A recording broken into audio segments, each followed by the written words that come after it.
Hello beautiful people, it's Yvette Corinne, and if you click on this video, then I'm sure you want to know how I made 6 figures last year, 2020, on Instagram with 22,000 followers. Before I start this video, I'm going to make it quick. I have been doing this for years. I have been consistently blogging and posting on Instagram for years. Obviously, last year was its biggest year money-wise. If you look into influencer marketing, you see that every year it grows about how much money that brands are willing to spend. So obviously last year was its biggest year. It's growing every year. So with that being said, this year will be its biggest year because last year was its biggest year. And the year before was its biggest year. So this year will be its biggest year. So if you're thinking about doing social media of any sort, I always tell everybody, tap in. The time is now. All right.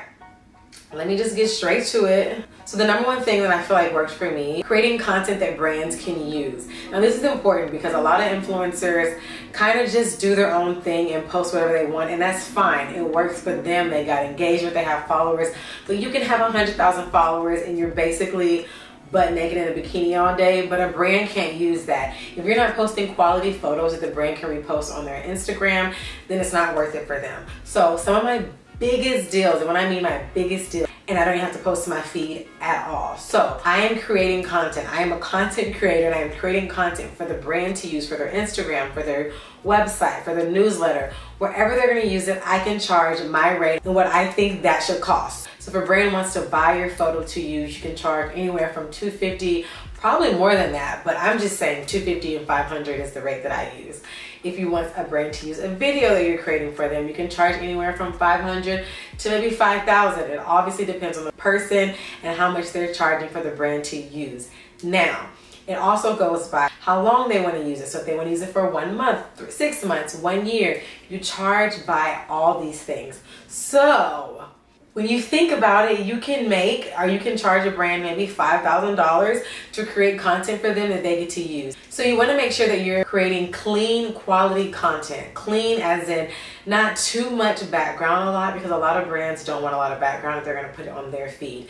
Their feed is not going to look like your feed. So they want something that's going to look blendable, very easy content that they might have made, and then they can use it on their feed. So that is where a lot of the money comes from. And if you're a small creator, a good amount of money on Instagram without having the tons of followers, that is the #1 way. The second thing that I did that helped me get to the 6-figure mark was I raised my rates. So I had about 18,000 followers, I want to say last year, and I kind of was in that same ballpark all year. And I was kind of discouraged about it, but whatever.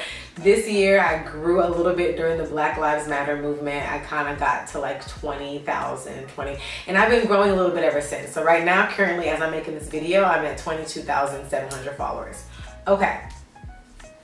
Now, prior to, I was charging, I'm going to be so transparent with you guys, I was charging $500 for Instagram posts and stories. I thought that was fair. That was my rate.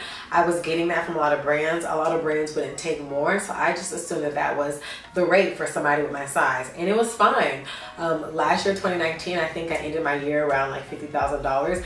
I was happy about that because that's like a year's salary for a lot of people, so I was happy about that. So I decided to raise my rates around, oh, let me rewind. So in the beginning of the year, January, February, March, before the pandemic hit, I made about $15,000 those 3 months. So I want to say I was doing about $500. I was doing about 8 gigs a month at $500, if my math is right. 500, about 8, what is that, like $4,000 a month? I was doing about $4,000 to $5,000 a month. That was where I was at. So before the pandemic hit, I made about $15,000. I was really nervous. Obviously, March happened. I didn't know where I was getting my money from. So I was taking like any old deal, any brand that came to me. If they said their rate was $300, $400, I was taking it. Black Lives Matter happened, and a lot of people kind of demanded more. I raised my rates. So I was at $500 at first, and now I kind of try to do about $1,500 for Instagram story and post. Now, I'm saying all this to say I don't always get that number for every brand deal, but sometimes I get more, sometimes I get less. But now that is where I start my rate at. So I can do about,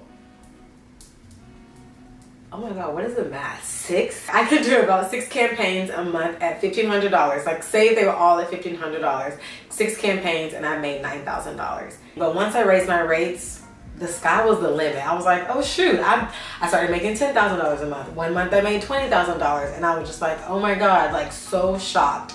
So that's when I realized hitting six figure was very attainable, and then everything just started coming, blessings were falling down. So that's the second thing I did. I raised my rate. So if you're looking at this video and you're a smaller creator, I highly recommend raising your rates. Comment below if you have any questions, and I'll definitely get back with you, or DM me on Instagram. We can talk about rates and all that. I always love to talk about it, and I always encourage people to charge more. 3. So I started doing like modeling gigs more. Now, everybody might not be into modeling, but I feel like if you're creating on Instagram and you have somebody taking photos for you, you're basically a model, am I correct? So you can get booked as a model. A brand reached out to me based on my Instagram, which was amazing, and I worked with them consistently all year, so I was paid as a model. I also got reached out to by another brand, and I went to one of their events pre-COVID. It was like February, and I did a little video thing for them and asked me to say something on video, and they loved it, and they reached out to me and was like, hi, we love that time when you did that video, you're such a natural, yada yada yada.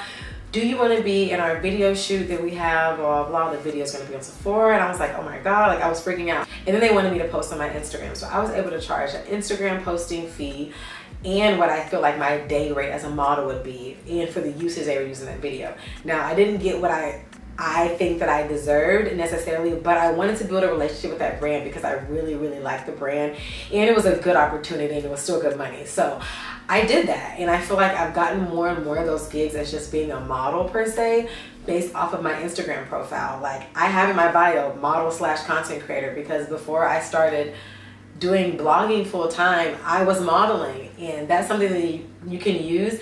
Models these days are not just 5'10", a size 0. Models look like anything these days, and I love that the industry is shifting that way, and I think that that's something that everybody can tap into as well. If you like taking photos already, if you're naturally in front of the camera and you feel like you're amazing, you're a model. There you go. That's another source of income and another way that you can make your Instagram work for you. Okay, now the 4th thing, and I feel like this might be obvious, but it's not really that obvious to me, for one reason, but I want to say have good engagement. I always think that my engagement is that good. I don't get that many likes. It is what it is. People don't be liking my photos a lot, but I get a lot of comments. The people who do like my photos comment, and they comment quality comments.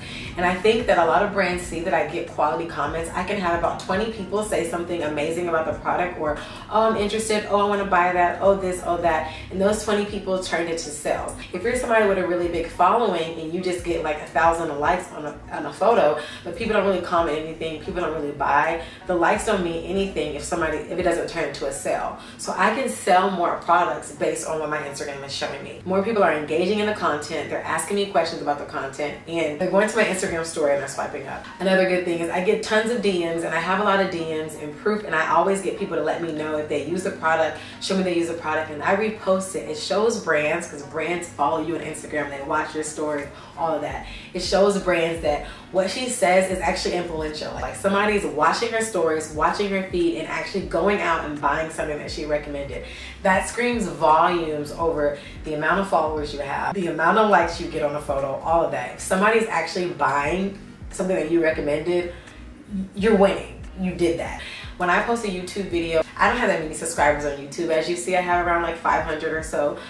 But when I post a fashion haul video and I link it below, people shop, and I'm always so surprised, but I think that people like to see it on you, they like to see how you style it, all of that. That's you recommending a product. So if I want to work with another fashion brand, I can show them, hey, I might not have that many subscribers, or I don't have that many followers, but people are actually buying the product. People are actually going to my Instagram. People are actually swiping up on my Instagram stories. People are actually shopping in my description box on YouTube. All of those things are proof that you can use when you're trying to pitch to a brand that, hey, I'm worth working with even though I don't have 100,000 followers. So that's something to remember. Just have great engagement. It's not always about the likes.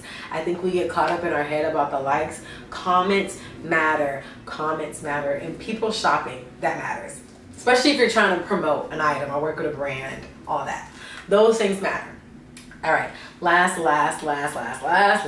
thing. Nothing really matters if this one thing isn't happening, and that's just staying consistent. I post pretty much every day. I like to skip 2 days, probably like the weekend or if I'm not posting every day, I post on my stories almost every day, and I make sure that I'm active on my Instagram at all times. I don't want an account that's really idle. I let people know I am posting and creating content on the regular. So if a brand stumbles upon my Instagram, they're like, okay, she's consistently posting outfit photos, she's consistently talking about her skincare, she's consistently showing how she does her hair. Whatever I'm showing you, the brands know I'm showing you. If I don't want to make that much money, if I want a brand deal here and there, that's fine. You can do that, post 1, 2, 3 times a month, and that's fine. But if you want to make enough money to make a living off of it, you need to post consistently. Obviously, that's on any platform like TikTok, YouTube, whatever have it, but I've only really mastered Instagram right now. I have a little following on TikTok, which I also had an Instagram campaign, and they wanted me to post on TikTok and Instagram and create content for the brand. So that was like a kind of campaign, but it was good money, and I was like, wow, my little TikTok following paid off, because I'm sure they found me and they were like, oh great, she has a following there too. So obviously staying consistent on one platform and going hard, but if you can stay consistent on multiple platforms, it will really make you look like a superstar social media influencer, content creator, whatever. And yeah, brands will want to work with you. It's all about showing up, and you don't show up to work once or twice out of the week. You show up to work every day. And if you expect to make a full-time living on something like social media and being an influencer, you got to show up every day. And that's just that. So sorry, I feel like I rambled so much, but those are the 5 things that I feel like helped me this year. I'm very, very, very proud of myself. This was a goal of mine.